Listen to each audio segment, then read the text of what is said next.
தலங்களுக்குள்ளே திலகம் காஞ்சிபுரம், விஷ்ணு காஞ்சி அத்திகிரி என விளங்கும் திருக்கட்சி, வடக்கலை வாழும் தலைமை இடமாய் வளரும் திருத்தலமே, ஞானியர் வல்லுனர் பக்தர் சூழும் திவ்ய தேசம் இது திருக்கட்சி அத்திகிரி.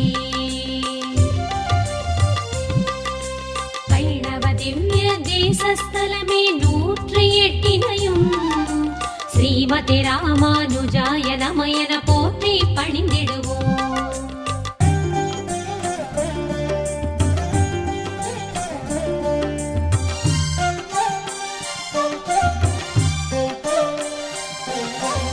என்ன வண்ணம் என்று அறிய இயலா வகையினிலே, மின்னும் வண்ணம் மேவிய திருமால் மிளிரும் திரு